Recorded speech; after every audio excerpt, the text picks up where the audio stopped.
স্ত্রী স্বর্ণের জাকাত কে দিবে? যদি স্ত্রী মালিক হয় কিন্তু স্ত্রীর ইনকাম না থাকে তাহলে কি হবে? স্বর্ণ বিয়েতে কিংবা বিভিন্ন উপহারের মাধ্যমে পেয়েছে, স্ত্রীর স্বর্ণ গহনার মালিক কে? আগে সেটার উত্তর দেন। বইয়ের স্বর্ণের মালিক কে? কে বলতেছে? স্বামী। চাচা আপনি? আপনি চাচির সারা জীবন স্বর্ণ দিয়ে এই কাম করছেন? লা হাওলা ওয়ালা কুওয়াতা ইল্লা বিল্লাহ। এটা একটা কাজ করলেন চাচা। চাচির সব স্বর্ণ দিয়ে বলছেন মালিক আমি, মানে আপনি মালিক। চাচি যদি এটা শুনে, ভাত তো আর জুটবে না কপালে বাবা। আচ্ছা আপনারা বলেন, বউয়ের স্বর্ণের মালিক কে? বউ নিজে। বুঝে উত্তর দিছেন?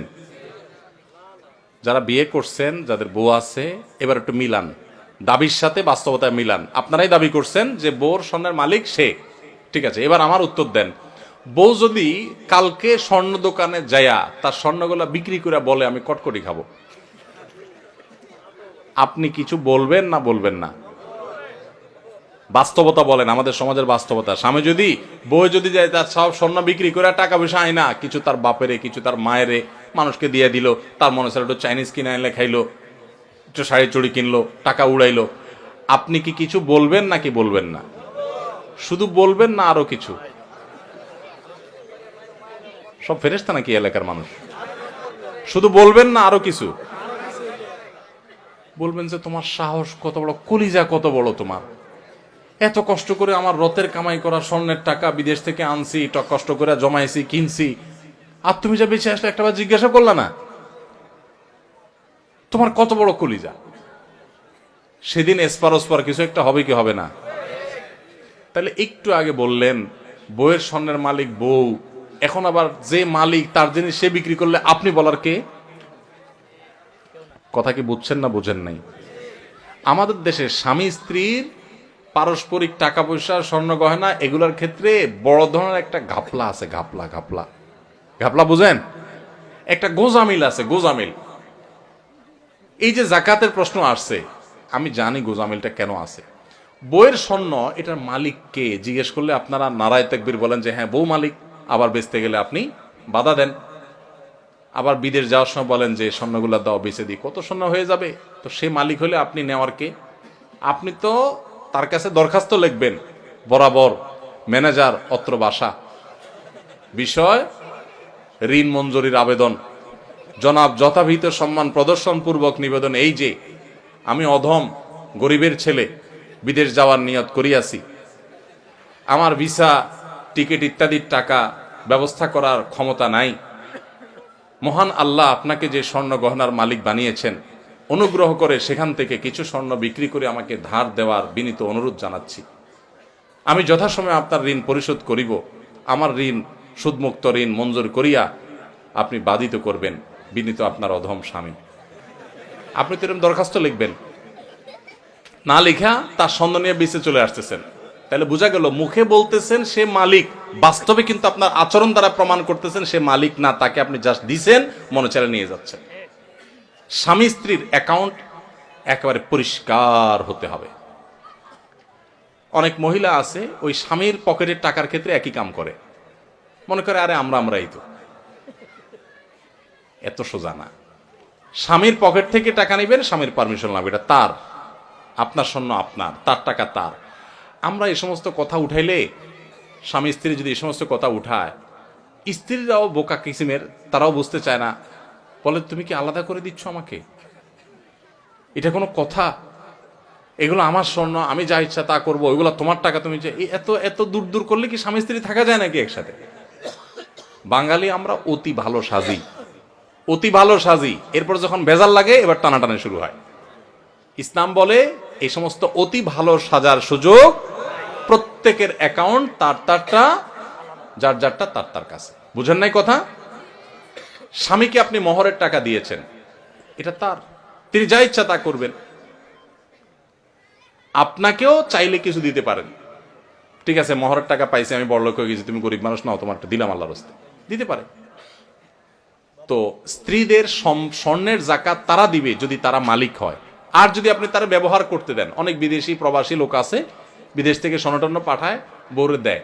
আসলে বউরে দেয় হলো ব্যবহার করার জন্য। বউরে কি দেয়? মালিক বানায় দেয় না। মালিক কিন্তু সে, মতলব খারাপ, বেঁচে ফেলবে, এই জন্য বউর কাছে দেয় শুধুমাত্র। তাহলে এক্ষেত্রে জাকাত স্বামী দিবে যদি মালিক স্ত্রীকে না বানায়। ক্লিয়ার যদি বলে দেয় এটা তোমাকে মানা দিয়েছে, তুমি মালিক। অবশ্যই সে যদি এটাকে যত্রতত্র বিক্রি করে টাকা পয়সা নষ্ট করে, যেমনি সেমনে খরচ করে, স্বামী হিসাবে অবশ্যই তিনি তাকে পরামর্শ দিবেন। সেটা হবে হিতাকাঙ্ক্ষী সুলভ, সেটা খবরদারি সুলভ না যে তুমি এটা কাজ করলা, যেন তেনভাবে করে ফেলছো, তোমারই তো জিনিস, তোমারই কাজে লাগতো, আর একটু ভালো কাজে লাগাইতা, আরো দাম বাড়তো তখন দাম পাইতা, আমার একটু জিজ্ঞেস করতা কোথায় একটু বেশি ভালো দাম পাওয়া যায়, ইত্যাদি ইত্যাদি। হিতাকাঙ্ক্ষী সুলভ আপনি সেখানে কথা বলতে পারেন, সেটা না করে আপনি করেন কি খবরদারি সুলভ। ঠিক না বেঠিক? এগুলো করা যাবে না। তাহলে স্ত্রীর গহনা জাকাত স্ত্রী দিবে। এখন প্রশ্ন হলো স্ত্রীর গহনা জাকাত যে দিবে, বেচারে টাকা পাবে কই? উত্তর হলো মোহর দেন নাই নিশ্চয়ই। মোহর যদি দিতেন তাহলে মোহরের টাকা থেকে রেখা রেখা সে খরচ করতো, জাকাত দিতে পারতো। আবার মাসে মাসে বউরে একটু হাত খরচের টাকা তো দিবেন, সেটা থেকে সে দিতে পারে। আবার যদি সে তার ওই স্বর্ণ থেকে কিছু অংশ বিক্রি করে জাকাত দেয়, সেই সুযোগও আছে। আবার স্বামী যদি তার জাকাতটা দিয়ে দিতে চায়, সেই সুযোগও আছে। তবে তাকে বলতে হবে যে তোমার স্বর্ণের জাকাত আমি দিয়ে দিলাম, নিয়ত করে নিবে, সে জাকাত আদায় হয়ে যাবে। কারো যদি একটি বাড়ি ও 3টি ফ্ল্যাট থাকে, এক্ষেত্রে জাকাতের বিধান কি? বাড়ি কিংবা ফ্ল্যাট এটার ভাড়া দিয়া তার সংসার চলে, এরকম যদি হয় তাহলে সেক্ষেত্রে তার ওই বাড়ি বা ফ্ল্যাটের মূল্যের উপরে জাকাত আসবে না। কিন্তু ফ্ল্যাট বা বাড়ির যে ভাড়াগুলো উঠে, এগুলা থেকে তার সংসার খরচ হওয়ার পরে যদি জমে, এই জমানো টাকার উপরে কি আসবে? জাকাত আসবে। তাহলে মূল বাড়ি বা ফ্ল্যাটের যে দাম, ওইটার উপরে জাকাত আসবে। একজনের রাস্তায় গাড়ি আছে একটা, এই গাড়ি আপনার ভাড়ায় খাটে, তো এই গাড়ির যে মূল্য ওইটার উপর জাকাত আসবে না। কিন্তু এটার যে ভাড়াটা উঠে ওইটা যদি জমে তাহলে জাকাত আসবে, আর খরচ হয়ে গেলে তো জাকাত নাই। এক বিধবাকে তার এক আত্মীয় অভিভাবক হয়ে বিয়ে দিয়েছে। কিছুদিন পর সে আত্মীয়ের সন্তান অসুস্থ হওয়ায় সে তার স্বামীকে দোষারোপ করে যে তুই একজনের সংসার জোর করে বিয়ে দিছিস, তাই আমার বাচ্চার এই অবস্থা। তাই কি সত্যি অপরাধ করেছে? মানুষ যে কত কুসংস্কারে ডুবে আছে আমাদের দেশে, এসব প্রশ্ন না দেখলে বোঝার কোনো উপায় নাই। একটা ভালো কাজ করছে, করার পরে তার ছেলে অসুস্থ হয়েছে, এখন বলবে যে হ্যাঁ ওই ভালো কাজ করছি দেখে আমার অসুস্থ হয়েছে। কোনো মানে আছে? কত যে কুকথা মানুষ বলতে পারে। হাত চুলকালে বলে হাত চুলকেছে ডান হাত, তাহলে টাকা আসতেছে। আরে ভাই, ডান হাতের তালু চুলকালে যদি টাকা আসতো তাহলে ছুত্রা পাতা লাগায় লাগায় সারাদিন আমি চুলকাইতাম। বুঝেন নাই কথা? আরে ভাই, হাত চুলকাইছে, ডাক্তারের কাছে যান, অ্যালার্জির ওষুধ খান। কিন্তু যত সব আকু তাকু কথা। একজন বিধবাকে বিয়ে দেওয়ার জন্য উদ্যোগ নিয়েছেন, ভালো কাজ করেছেন।